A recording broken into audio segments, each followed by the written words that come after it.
Vi har alle spørgsmål, vi brænder for at stille. Historier, vi mener burde uddybes. Mennesker, vi bliver nødt til at vide mere om.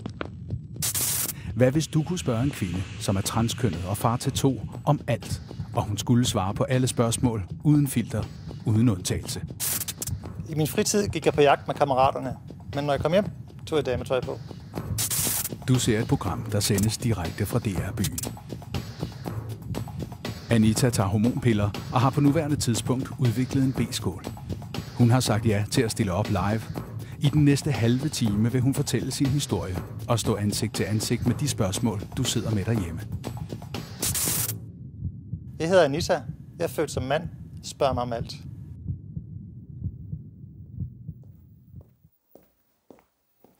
Anita er klar til at svare på dine spørgsmål. Du kan ringe eller skrive ind nu. Hej, jeg hedder Anita. Jeg er transkønnet. Spørg mig om alt.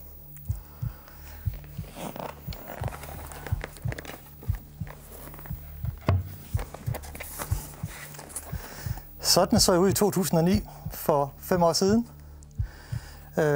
Der var jeg mand og levede i et ægteskab. Til sidst her som et tomt hylster. Og det måtte jeg så gøre noget ved. Resultatet ser I her.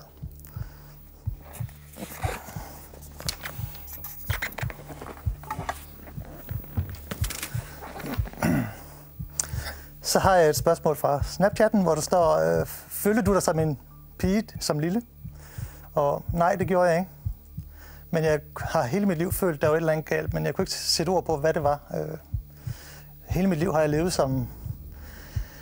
og gjort, hvad jeg troede, andre forventede af mig. Men jeg har ikke følt mig som en pige som lille, nej. Lasse spørger, tror du ikke bare, at du har en identitetskrise? Nej, Lasse, det tror jeg ikke. Nu har jeg som sagt levet som kvinde i nogle år, og da jeg skiftede fra mand til kvinde, blev mit liv så meget bedre, at jeg har fået en indre ro, som jeg aldrig havde troet muligt. Havde det bare været en identitetskrise, så har jeg ikke haft den ro, som jeg har nu, og jeg slet ikke i over 2 år. Snapchat siger, hvad hedder du som mand? Jeg hedder Henrik.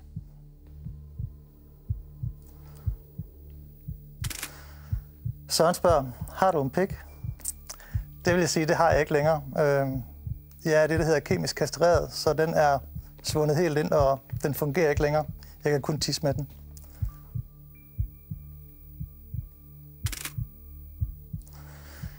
En fra Snapchat spørger, går du på pige- eller drengetoilet? Jeg går selvfølgelig på pigetoilettet. Morten spørger, går du op i sport og biler? Overhovedet ikke. Jeg gik engang til håndbold, men det er forsvundet ud af min verden mere eller mindre. Jeg kan se en landskamp i ny og næ, og biler, det skal bare fungere, når jeg skal bruge det. Sofie spørger, hvorfor valgte du navnet Anita? Ja, det er en lang historie, men dengang jeg skulle vælge mit navn, så tænkte jeg, det skulle være et navn, som betød noget for mig. Og så tænkte jeg sådan tilbage, og det skulle også være en, som... Ja, der skulle ikke være for mange, der hed det, som jeg sådan kendte i transverden og miljøet, men det endte med, at Anita, det var faktisk en af mine allerførste kærester.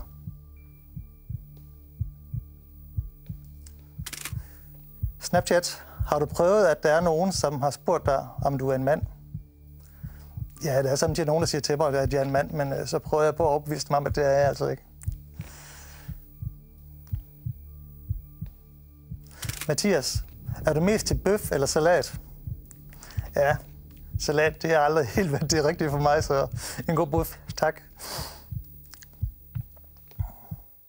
Snapchat, hvad gør du, hvis folk kalder dig en mand? Jamen, jeg gør ikke noget. Jeg smiler igen bare og prøver på at forklare dem, at det er jeg altså ikke.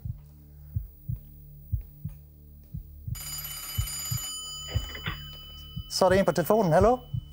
Hallo, du taler med Jane Blikst. Jeg har et spørgsmål. Ja. Vi har transkønnethed tæt på os selv, og derfor vil jeg spørge dig, om du kan give en ung transkønnet nogle gode råd med hensyn til at tage skridtet fuldt ud til en total kønsskifte? Jamen selvfølgelig vil jeg gerne hjælpe, hvis jeg kan. Helt sikkert, men det er jo noget, der tager lidt lang tid, og jeg kan godt forklare vejen og så videre, ikke? Men jeg har... til sidst kommer der adressen op på en Facebook-side, jeg har åbnet, og der kan vi få snakken, og senere efter programmet. Så skal jeg nok hjælpe det, jeg kan. Anita var sammen med sin ekskone i 21 år, og de fik 2 børn sammen. Anita har børnene hver anden weekend.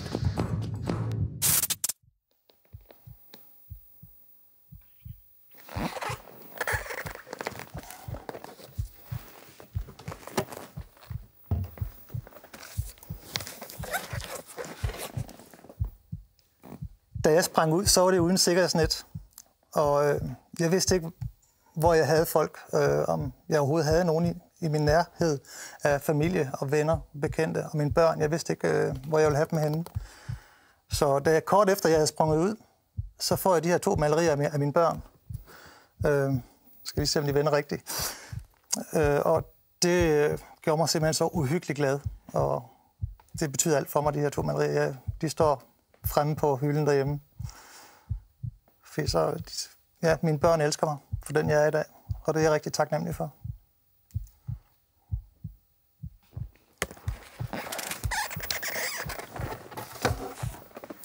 Snapchat. Hvordan fortalte du din omgangskreds det?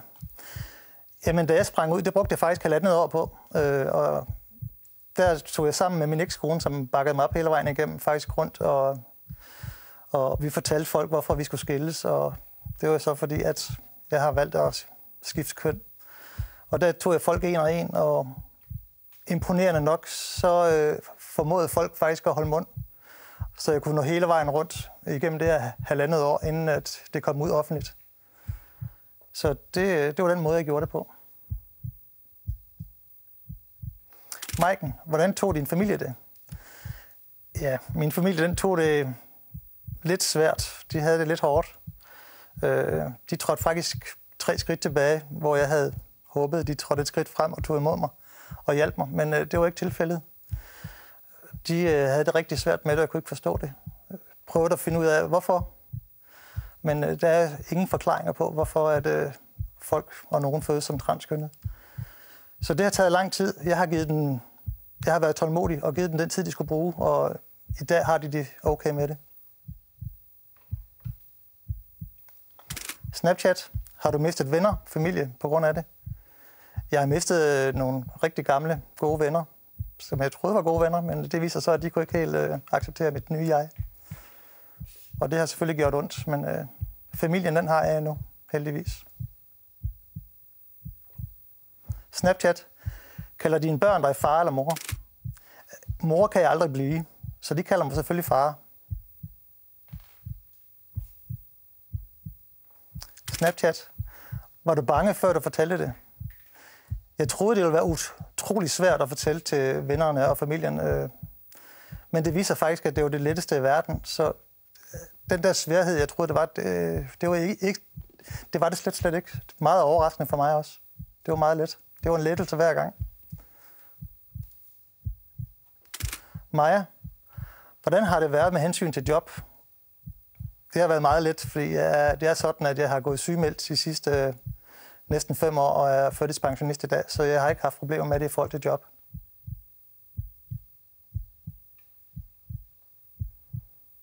Snapchat. Reagerer du stadig på dit gamle navn? Nej, men jeg hører det, hvis nogen kommer til at sige det. Mange mennesker, specielt min familie, de prøver ihærdigt på at bruge mit nye navn, men en gang imellem så smutter det, og så hører jeg det meget tydeligt, fordi det er så sjældent, jeg hører det i dag. Allan spørger, er det dit eget hår? Ja, det er det. Det har taget mig 4-5 år. Jeg har været karseklippet i 25 år, og så det har taget 4 år at få det her hår, jeg har nu. Ja, hallo? Ja, hallo. Hej, du snakker med Jacob. Hej, Jacob. Jeg vil bare spørge, hvordan du har det med, at ifølge undersøgelser, så er det en psykisk sygdom at være transseksuel. Jamen, det har jeg det selvfølgelig rigtig skidt med, at det er på den psykiske, eller har været på den psykiske liste. Fordi det er faktisk sådan, at ifølge de nye papirer, der er kommet fra Sundhedsstyrelsen, der står det faktisk højt og tydeligt, at når man har været inde omkring en udredning på Sexologisk Klinik, så bliver det faktisk ikke set som en psykisk diagnose længere. Anita har taget hormonpiller i over 2 år og er på nuværende tidspunkt i gang med sin udredning til at få en kønsskifteoperation.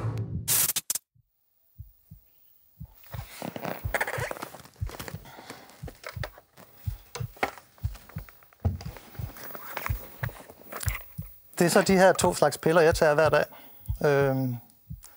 Jeg tager østrogenpiller, som selvfølgelig dæmper mit testosteronniveau i kroppen og forandrer min krop på mange måder. Fjerner de mandlige muskelgrupper og gør dem mere feminine osv. Og det er også dem, der har givet mig mine bryster osv.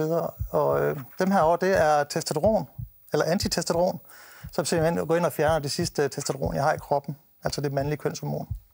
Og det har så den effekt, at dem her det sammen, de giver mig en kemisk kastration.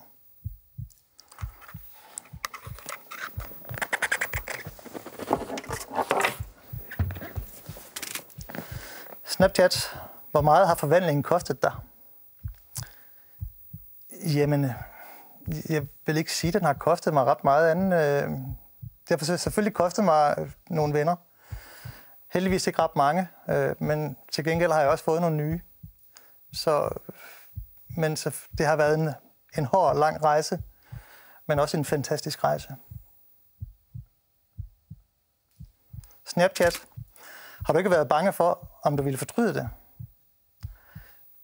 Nej, slet ikke, fordi det har bare føltes så rigtigt, og jeg har som sagt aldrig nogensinde haft det bedre, end jeg har i dag. Jeg lever i ro og harmoni med mig selv, og har det bare fantastisk godt. Snapchat, føler du dig som 100% kvinde nu?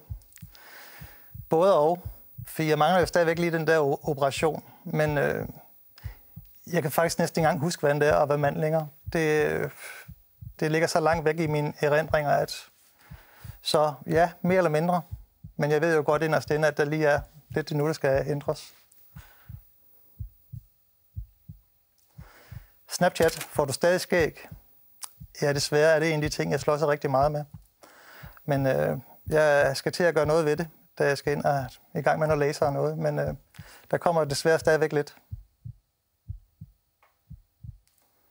Selina spørger, er du tilfreds med din krop og dit udseende? Altså for første gang nogensinde kan jeg smile af mig selv, når jeg ser mig i spejlet. Men der er stadigvæk lige den nederste del af min krop, som jeg ikke er tilfreds med endnu. Og som jeg har det rigtig svært med. Salim spørger, scorer du, eller bliver du mest scoret? Jeg gør ikke nogen af delene, eller bliver ikke nogen af delene. Jeg er single.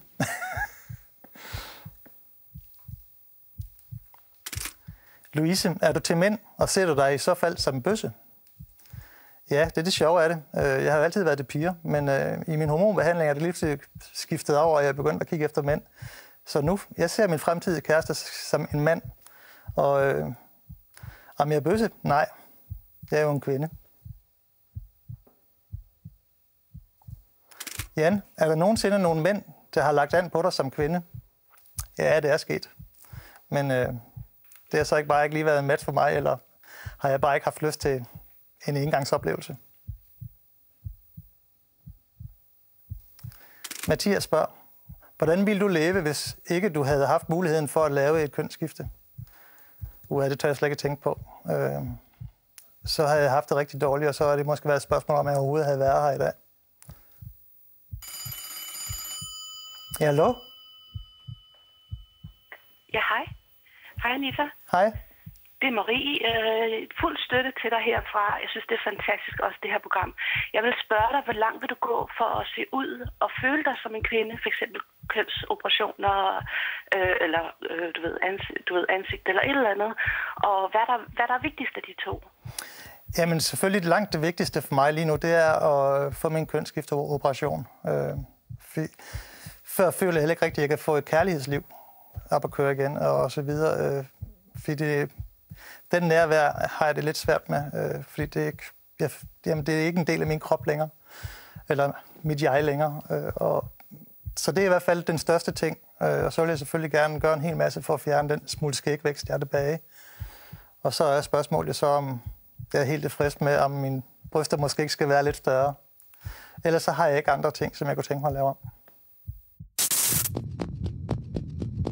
I 2010 fortalte Anita sin familie og nærmeste venner, at hun er kvinde. Og i dag har hun skiftet hele sin garderobe ud med kvindetøj. Hej Anita.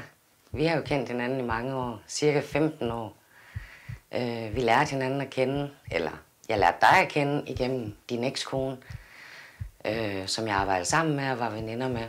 Og dengang jeg kendte dig som mand, dengang du var Henrik, der synes jeg altså ikke ret godt om dig. Jeg synes bare, du var mærkelig, og vi snakkede ikke ret meget sammen. Du passede bare ikke rigtig ind. Du var bare anderledes, og du var bare mærkelig, altså.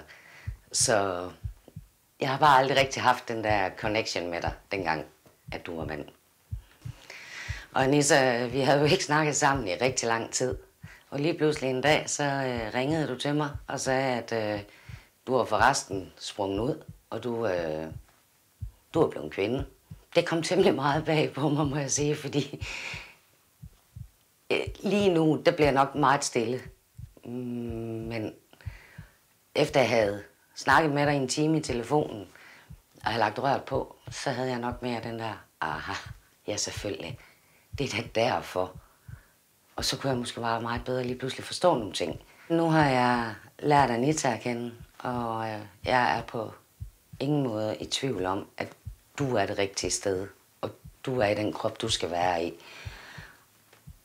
Og du er meget mere kvinde, end du er mand. Og Anissa, jeg ved, det har været en rigtig hård proces at springe ud. Kommer fra en lille by, og så videre, og så videre. Men jeg synes simpelthen, du har klaret det så flot, og jeg er ikke til kun i tvivl om, at det er det rigtige, du har gjort. Fordi du er Anita, og ikke det, du var før. Ja, tak, Rikke. Men Rikke har jo fuldstændig ret. Som jeg også fortalte før, ham jeg var engang, var mere eller mindre et tomt hylster, som havde en masse at tænke på og skulle forsøge at passe ind i de her kasser, som jeg forventede, eller jeg troede andre folk forventede, hvor jeg var, eller skulle være. Så Rikke har jeg fuldstændig ret i, at jeg måske godt kunne være meget stille og tavs og måske ikke særlig interessant. Så det har hun helt ret i. Og jeg er da rigtig glad for, at Rikke også ser mig, at jeg nu er der, hvor jeg hele tiden har burde være, som en kvinde. Snapchat. Hvad savner du mest ved at være mand? Puha. Ingenting. Jeg kan ikke komme i tanke om noget. Snapchat. Har du fået ændret dit CPR-nummer? Ja, det har jeg. Det fik jeg her i starten af december måned. Der fik jeg et kvindeligt CPR-nummer. Snapchat. Har du fået mere selvtillid efter? Meget mere. Før havde jeg ikke ret meget selvtillid, stort set ingenting. Jeg har fået en energi og en viljestyrke og en indre ro, jeg aldrig troede muligt. Så ja, ellers så turde jeg heller ikke være her i dag. Snapchat. Hvad er den værste kommentar, du har fået? Der er mange grimme. Jeg er blevet kaldet klam og luder, og jeg er også blevet kaldt en mand. Men der har været mange, men jeg ryster på hovedet. Det gør mig ikke noget længere. Jeg ved, hvem jeg er inde i. Daniel spørger, kan du stadigvæk godt tænde på en kvinde? Det falder mig lidt svært, men ja, det kan jeg nok godt. Men slet ikke, som det gjorde engang. Så jeg tror ikke, jeg kommer til at ende med en kvinde igen. Det tror jeg ikke. Camilla spørger, var det en total overraskelse for alle? Eller var der nogen, der havde set det komme? Der var ikke nogen, der havde set det komme. I hvert fald ikke, hvad jeg har hørt og fået at vide. Så det var en overraskelse for rigtig mange mennesker. Torben spørger, går du stadig på jagt med gutterne? Nej, det gør jeg ikke. Og alle de andre ting, jeg havde som mand, mange af tingene tog jeg ikke med mig, og da jeg flyttede, og de få ting, jeg er tilbage, de forsvinder også stille og roligt nu. Jeg er i et nyt liv, og jeg er et nyt menneske, og ja. Sebastian, hvordan vidste du, at du blev nødt til at skifte køn? Jamen, jeg har altid været tiltrukket af det feminine, og vidste, der var noget galt. Og på et tidspunkt, så begynder jeg jo også at undersøge nettet, og jeg finder ud af, at jeg faktisk ikke er den eneste i verden, som har det, som jeg har det, og tiltrukket af feminine ting, og måske tager pigetøj på osv. Og så begyndte jeg at opsøge miljøet, og på den måde, så kom jeg også ud blandt andre, og fik lov til at prøve af, og hvordan det var at være kvinde en hel weekend. Og på den måde, så fandt jeg ud af, at det bare føltes mere og mere rigtigt, og at når jeg skulle hjem og være mand, så var det simpelthen en rolle, jeg havde spillet, fordi jeg tudprølede hver gang, jeg skulle have herretøj på igen og hjem. Det var rigtig, rigtig hårdt. Hallo? Ja, goddag, du tager med Sam. Stor respekt til dig. Tak. Jeg vil gerne selv fortælle, at jeg er selv transkønnet. Jeg vil rigtig gerne vide, hvordan dine børn har taget, at du har taget det store skridt og lavet om til kvinden. Ja, mine børn har taget det fantastisk. Vi har aldrig haft så godt et forhold, som vi har i dag. Vi havde en indkørselsperiode i starten, hvor jeg flyttede for mig selv, og det var også da jeg sprang ud helt ud. Og i starten der, så var det sådan, at når pigerne kom op til mig, så en af de første gange, så spurgte jeg, om de kunne tænke sig at se Anita. Og så gik jeg simpelthen ind og tog noget pigetøj på, og kom ind i stuen, og det synes jeg, i hvert fald den yngste, synes det var rigtig spændende at skulle over og kigge og røre og pille. Og så gik den dag, og så næste morgen, så spurgte jeg så, om de kunne tænke sig at være sammen med Anita igen. Og den yngste, ville rigtig gerne, men den store havde det lidt større og lidt svært med det. Hun kunne ikke.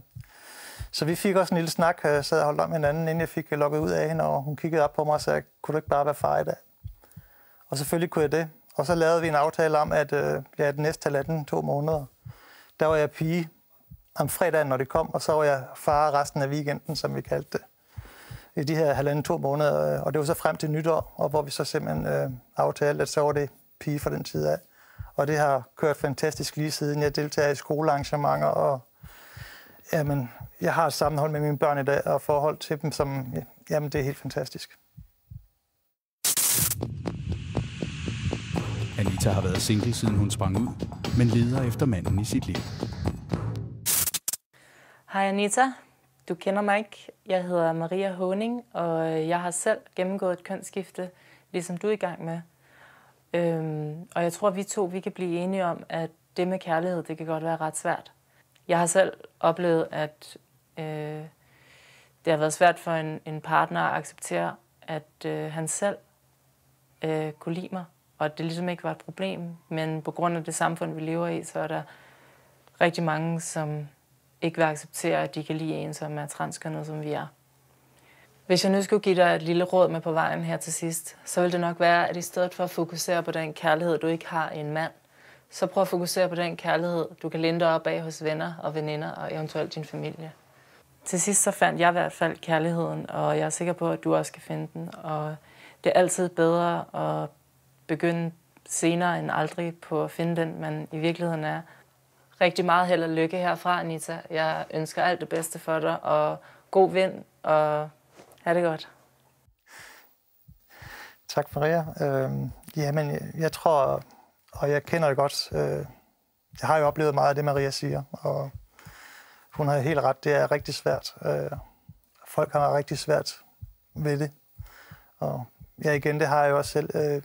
Og jeg ved jo godt, at en kønsskifteoperation, den ændrer ikke noget på den del af det.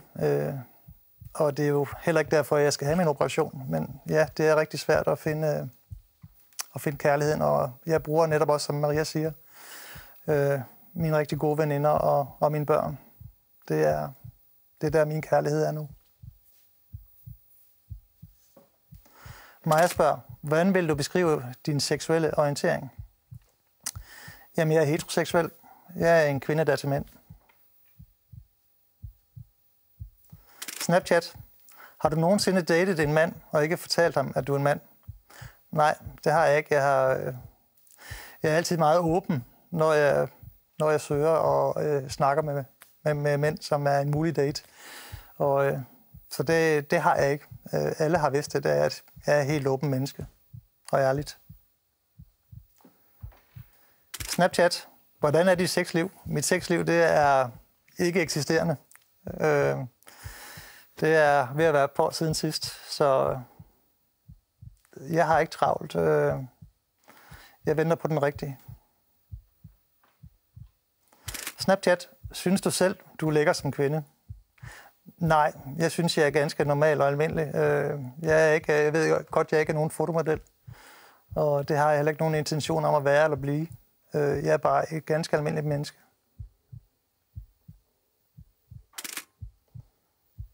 Tina, hvad var det sværeste ved at tage beslutningen om at skifte køn? Jamen det sværeste, det var jo dengang, jeg skulle springe ud, for der havde jeg det rigtig svært, og jeg havde det jo rigtig dårligt med mig selv. Jeg havde det modbydeligt. Dengang jeg ikke helt... Jeg vidste godt, jeg var ved at finde ud af, at jeg kunne ikke være i det sted, jeg var i, eller den person længere. Og der var det rigtig svært for mig, om jeg skulle vælge livet eller noget andet. Så det var det sværeste tidspunkt. Hallo? Hej. Hej. Du snakker med Mia. Jeg kunne godt tænke mig at høre, hvordan det er at have seksuel omgang, når du nu begynder at have det. Fordi jeg tænker, lige nu har du en tissemand, og så har du bryster. Ja, men som sagt, det kan jeg ikke rigtig udtale mig om. Det er ikke rigtig, jeg har været der endnu. Det er noget, jeg har det gode, og jeg kan ikke spå om, hvordan ting vil være. Og det vil jeg heller ikke. Spørg mig om alt er næsten slut. Anita får det sidste ord. Min mission med det her program, det er egentlig bare at vise, at vi transkønnede er helt almindelige mennesker. Det er ikke noget, vi selv har valgt. Hvis det var et valg, så I vælger heller ikke, hvis I, at I vil være forkølet, for eksempel. Jeg vil ikke ønske det for min værste fjende. Det er ikke særlig sjovt. Og jeg håber bare, at jeg har fået nedbrudt nogle fordomme. Så min mission med at deltage i det her program i hvert fald lykkes. Og så har jeg et ønske om, at pårørende derude er rigtig opmærksomme på, at hvis der er en, der springer ud, at de så simpelthen får taget hånd om og får spurgt ind og får hjulpet og beskyttet. Fordi i stedet for at træde 3 skridt tilbage og prøve at tænke over, hvorfor. Fordi der findes som sagt endnu ingen forklaringer på, hvorfor nogen er transkønnede. Og som sagt, har I flere spørgsmål, så er I rigtig velkommen til at kontakte mig på min Facebook-side, som kort og godt hedder Anitas Side. Og I kan se adressen her nederst på siden. Tak for i aften. Se med i næste uge, hvor Sonny, som er tidligere medlem af Scientology, svarer på dine spørgsmål.